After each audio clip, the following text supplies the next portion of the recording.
মাশাআল্লাহ মাশাআল্লাহ, সকালটা এতটাই সুন্দর ছিল। এই বাস্তব মহান রব্বুল আলামিন ভাগ্যে কি লিখে রেখেছে, কার যে কখন খারাপ সময় আসবে কেউ বলতে পারে না। আরো ছিল অজানা, সকালটা ছিল খুবই আনন্দের। সে আনন্দ যে পরিণত হবে চোখের পানিতে আমি কখনো ভাবতেই পারিনি। আসসালামু আলাইকুম, কেমন আছেন সবাই? নিশ্চয়ই আল্লাহর রহমতে অনেক ভালো আছেন। আলহামদুলিল্লাহ, আমি জান্নাত অনেকদিন পর নতুন একটা ভিডিও নিয়ে চলে আসলাম আপনাদের মাঝে। ওটা প্রায় 15-20 দিন আগে।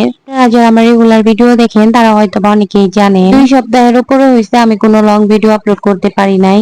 ভিডিও আপলোড করতে না পারার কারণটা আপনারা অনেকেই জানেন, আবার অনেকেই জানেন না। সবটাই শেয়ার করুম আজকে আপনাদের সাথে এই ভিডিওতে। আশা করছি আপনারা কোথাও যাবেন না, থাকবেন পুরো ভিডিওটির সাথে। সেই দিনের সকালটা আলহামদুলিল্লাহ ভালোই ছিল। ওই আনন্দের সাথে সকালটা শুরু করেছিলাম। যেহেতু ভিডিওটা আরো বেশ কিছু দিনের আগে, তখন জিহাদের পরীক্ষা ছিল। জিহাদের সেদিন ছিল শেষ পরীক্ষা। আর স্কুল, জিহাদের মাদ্রাসা সব মিলিয়ে সকালটা আমার অনেকটাই ব্যস্ততার মাঝেই কাটে। সকালবেলা আমি গরম গরম বড়া ভেজে নিচ্ছি। মিয়া সারাদিন স্কুলে থাকে, ও টিফিন নিতে চায় না, তাই আমি সকালে ওকে ভাত খাইয়ে তারপর স্কুলে পাঠাই। গরম বড়া ভাজা জিমিয়ার খুব পছন্দের একটা খাবার। সকালে মাছ মাংস রান্না করার হাতে একদমই সময় নাই। ব্লেন্ডার করে ফ্রিজে রেখে দিছিলাম, এখন শুধু গরম গরম ভেজে দিচ্ছি। তো সকালবেলা কিছুই খাইতে চায় না, না খেয়ে মাদ্রাসায় যায়। ওর যে কার কখন চলে আসে কেউ কি টের পায়। দিনটা ছিল বৃহস্পতিবার। শুনি জিমিয়ার স্কুল বন্ধ আবার। জিহাদেরও পরীক্ষা শেষে 1 সপ্তাহ বন্ধ আছে। মনে মনে ভাবছি জিহাদের ছুটি পেয়ে বেড়াতে যাব বাবার বাড়িতে। আমি না, সব মেয়েরাই বাবার বাড়িতে যাওয়ার সময় খুব খুশি থাকে। তো সেদিন আমি বাবার বাড়িতে যাব বলে সকাল সকাল ঘুম থেকে উঠে মেয়ের জন্য বড়া ভাজছি খুব আনন্দের সাথে। আমরা ভাবি এক হয়ে যায়, আর কোনো কিছুই প্ল্যান করে করা যায় না। এই হইব যেটা আল্লাহ তাআলা ভাগ্যে লিখে রাখছে। ভাবছিলাম বাবার বাড়িতে যাব, কয়েকটা দিন আনন্দ করে কাটাবো। আমাদের জন্য যে সামনে এত বড় একটা বিপদ অপেক্ষা করেছিল সেটা কে জানতো। ব্লেন্ডার করা ডাল দিয়ে একটু বেশি করে বড়া বানিয়েছিলাম। মাদ্রাসা থেকে এসে অল্প করে আবার কিছু রান্না করব, এরপর দুপুরে খাওয়া দাওয়া শেষ করে বাবার বাড়িতে যাব। এভাবে গরম গরম মচমচা বড়া খাইতে কিন্তু অনেকটাই মজা লাগে। গরম ভাত বা পান্তা ভাত বড়া ভাজা দিয়া খুব স্বাদ। সেদিন আমি বড়া ভাজার সময় গরম গরম বড়া খাচ্ছিলাম। সেই বড়া ভাজা খেয়ে আমি ছেলেকে নিয়ে মাদ্রাসায় গিয়েছিলাম। তাদের পরীক্ষা শেষে বাড়িতে আসার পথে আমার মা ফোন দিয়ে বললো আমাকে কখন আসবি বাড়িতে। আমি আমার মাকে বললাম, মা জি মেয়ে স্কুলে গেছে, ওর স্কুল ছুটি হইলে আসবো বিকেলের দিকে। আমার মা আমাকে বললো তাড়াতাড়ি আসিস, আমার শরীরটা ভালো না, খুব খারাপ লাগতেছে। হঠাৎ করে মনটা খারাপ হয়ে গেল। মনে মনে ভাবলাম আমার মায়ের আবার কি হইলো। খুব একটা গুরুত্ব দিলাম না, ভাবলাম সামান্য অসুস্থ হয়েছে, ঠিক হয়ে যাবে আস্তে আস্তে। তো ভিতরে খুবই অস্থিরতা, আমারও কেমন জানি লাগতেছে। তখন থেকে আমার অশান্তি শুরু হইলো। দুনিয়াতে মায়ের মতো আপন আর কে আছে। সকালে তো ভাবতেই পারিনি হঠাৎ করে শুনতে হইব মা আমার অসুস্থ হয়েছে। অনেকটা আনন্দের সাথে যাইতে চাইছিলাম বাবার বাড়িতে, কিন্তু এরকম অস্থিরতা নিয়ে যে যাইতে হইব কখনো পারি নাই ভাবতে। বাবার বাড়ি এমন একটা জায়গা, বাবার বাড়িতে যেদিন চাই সেদিন শরীরটাই ফরফরা থাকে। দিনের মতো সেদিনের সকালটা আমার ফরফরাই ছিল। এই তো একটা ডিম পুষ করে নিলাম ছেলের জন্য। ডিম পুষ দিয়ে ভাত খেতে পছন্দ করে, পড়া ভাজা নাকি ওর কাছে ঝাল লাগে। অনেকটা বিপদের মধ্যে আছি, দোয়া করবেন আল্লাহ তাআলা যেন আমাদেরকে এই বিপদ থেকে উদ্ধার করে। কিন্তু কোনো ভিডিও দিতে পারি নাই, এই ভিডিওগুলো আগেরই করা ছিল, সেই ভিডিওগুলো এখন শেয়ার করতেছে আপনাদের সাথে। একটু করে ভিডিওর মাধ্যমে শেয়ার করার চেষ্টা করবো আপনাদের সাথে পুরোটাই। জিমিয়া যাবে এখন স্কুলে, সকালবেলা রান্না বান্না শেষ করে জিমিয়াকে এখন এগিয়ে দিতে যাচ্ছি।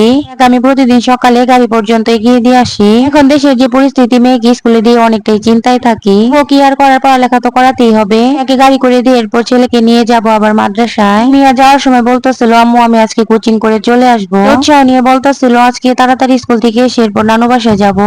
বললাম না, তাড়াতাড়ি আসার কোনো দরকার নাই, ক্লাস শেষ করে আসবা। হলে তখনও তো আমি জানতাম না আমার মা এতটা অসুস্থ। যাই হোক, মেয়েকে নিয়ে দাঁড়িয়েছিলাম গাড়ির অপেক্ষায়। সকালে খুব একটা গাড়ি পাওয়া যায় না, ওকে গাড়ি করে দিতে গিয়ে আমার অনেকটা সময় চলে যায়। কি আর করবো, মায়ের মন হাজার ব্যস্ততার মাঝেও মেয়েকে একা একা ছাড়তে খুব কষ্ট হয়। এই যে দেখেন, এই পাখিটার নাম যেন কি আমি ভুলে গেছি। হতে পারে কুসংস্কার, কিন্তু ছোটবেলা থেকে আমি শুনে আসছি পাখি জোড়া দেখলে নাকি ভালো কিছু হয়, আর একটা দেখলে নাকি খারাপ কিছু হয়। আমি এই পাখিটাকে ভিডিও করছি, তখন কিন্তু আমার মনে কোনো কিছুই আসে নাই। তখন তো আমি জানতাম না সত্যি সত্যি আজকে আমাদের সাথে খারাপ কিছু হতে যাচ্ছে।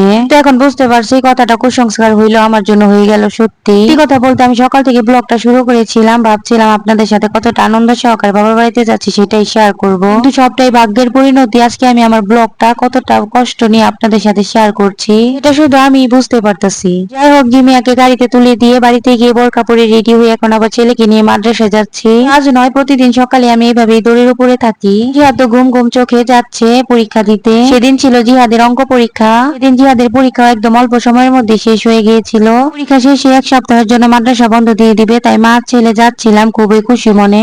রব্বুল আলামিন কার খুশি যে কতক্ষণ রাখবে সেই ভালো জানে। হোক, তবু আলহামদুলিল্লাহ, সুখ দুঃখ হাসি কান্না নিয়ে দুনিয়া। আজকে সকালবেলা অনেক জোরাজুরি করেও কিছু খাওয়ানো যায় না, একদম খালি পেটে মাদ্রাসায় যায়। সেদিন দোকান থেকে একটা জুস নিয়েছিল, সাথে 2টা কেকও নিয়েছে। তো পাইতেছেন রাস্তা দিয়া খাইতে খাইতে একদম রিল্যাক্স আরামে যাইতেছে। তাকে হেল্প করার জন্য সাথে তো তার মা আছে, যেন অকালে কাউকে মা হারা করে না এই দুনিয়াতে।